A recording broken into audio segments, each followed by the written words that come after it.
Hi everyone, I'm just starting a new build on my vivarium. I've just purchased an EXO terrarium, uh, 90 long by 45 width and 45 height.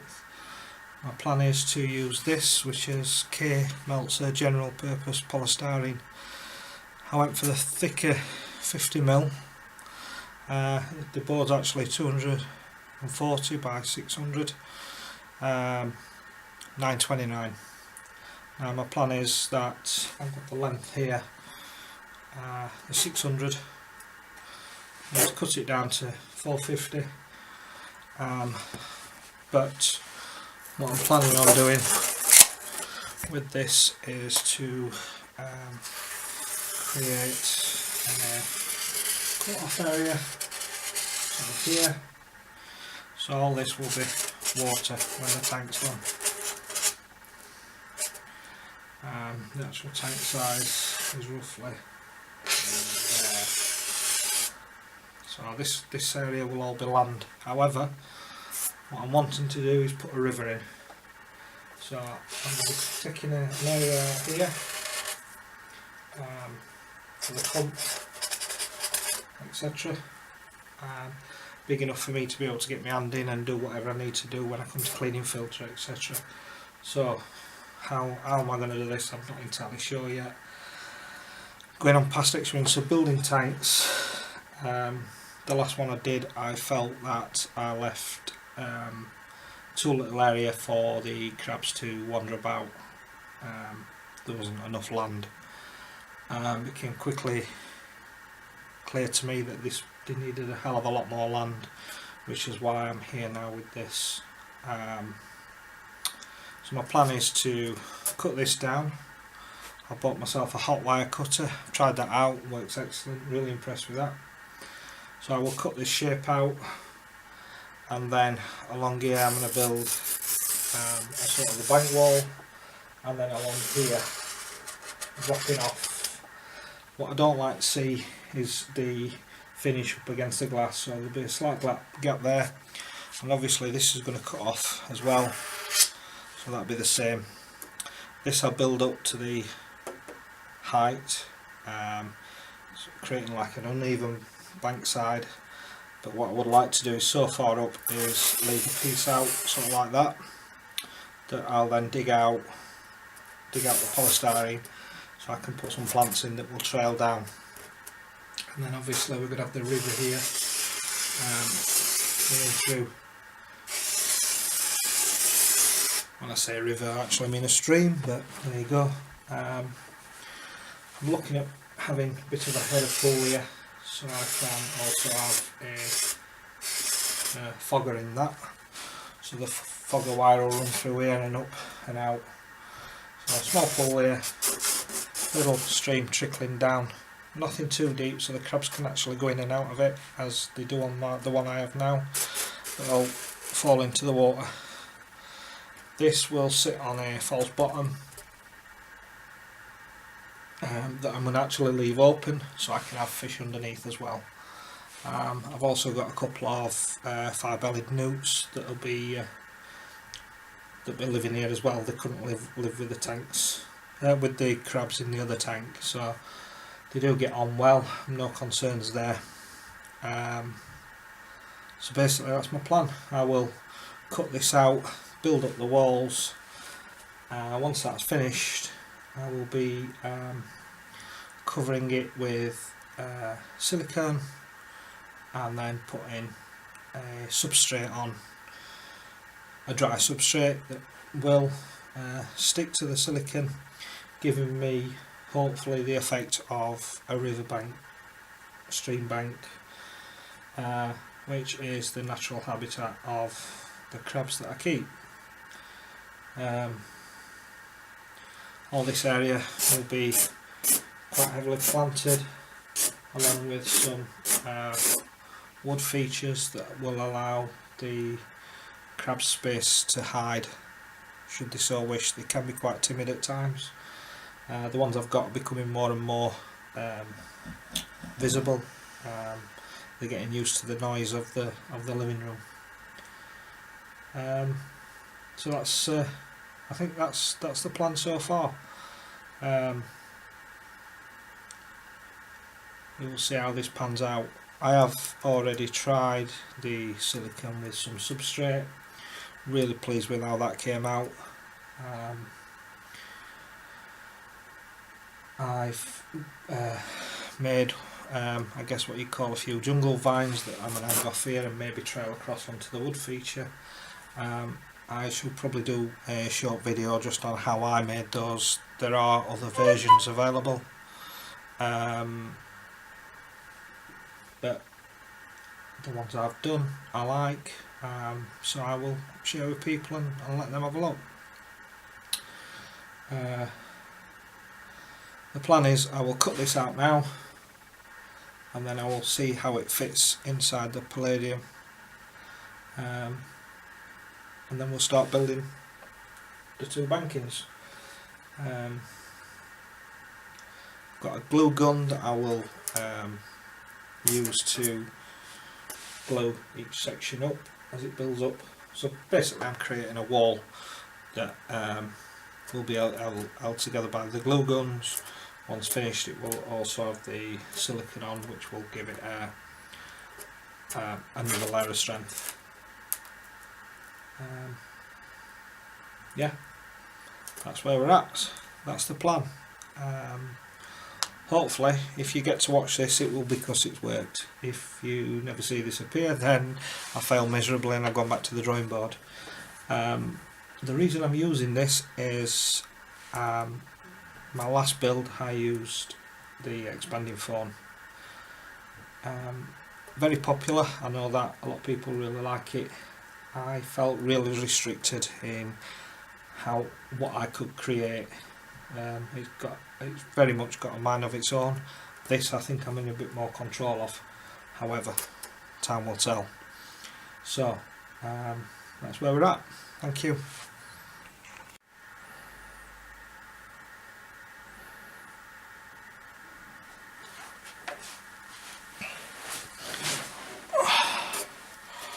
Okay, let's make a start.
That's how easy it is.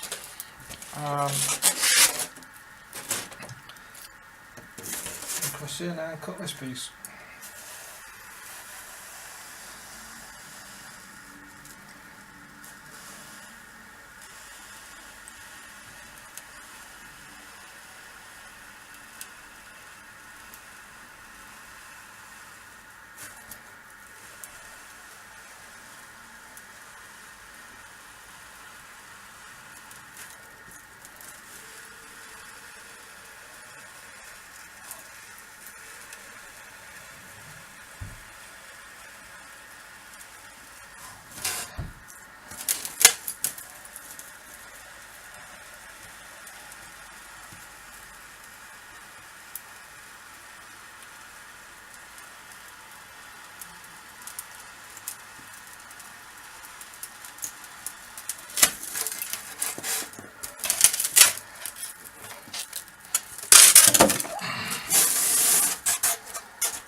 I'm going to give this banking edge a bit of a shape so it's not just a straight drop down.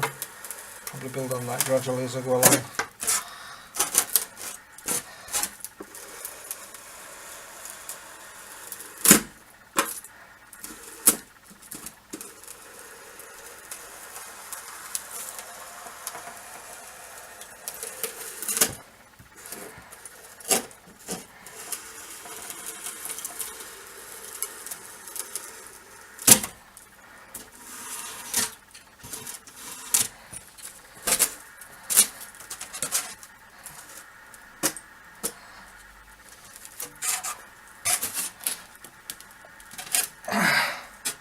There you have it.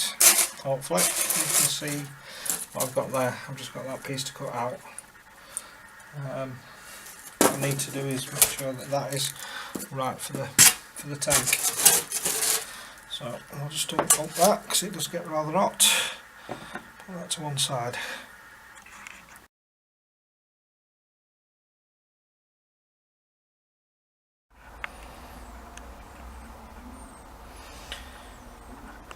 Okay, what I'm going to be doing now is applying the silicone to the background I've built up. So I'll be putting silicone on and then I'll be adding this substrate. Dried this out, obviously it needs to be fairly dry for it to stick to the substrate.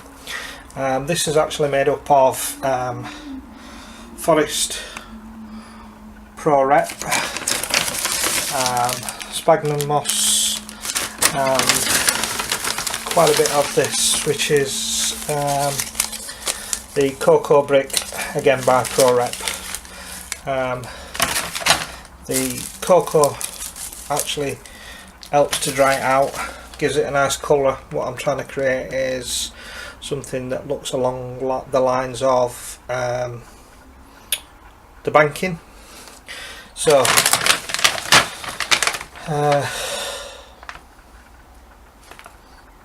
yeah, this is what we're going to be using. As you can see, there's quite a bit of moss in there. That's part of the forest biolife. But as I say, I've also added some sphagnum moss in there as well. This has such a wide variety, as you can see here. You know, there's a good mixture in it, and I think it when I use it, it does give a really good look to the background. So that's the plan for this morning.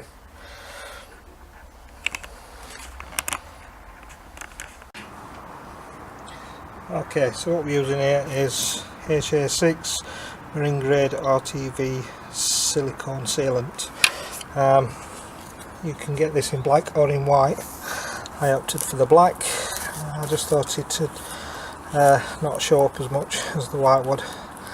I decided that I would use a paintbrush rather than my hands. I know a lot of people use their hands with gloves on, but I've actually found that using paintbrush, it actually goes on a little bit better, and obviously it's a lot less messy. So the idea is that you get this in every little nook and cranny. It is quite thick, so it does cover well and fills gaps nicely. So you get all this area covered.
Right, that's put on. And now cover it with this substrate.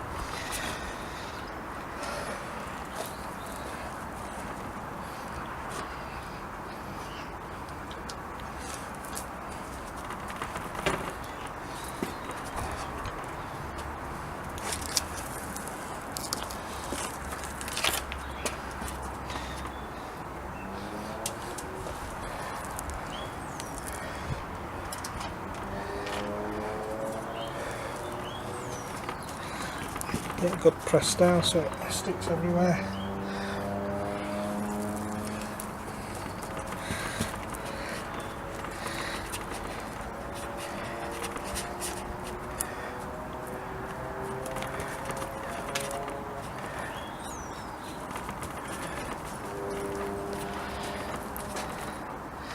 And leave that set.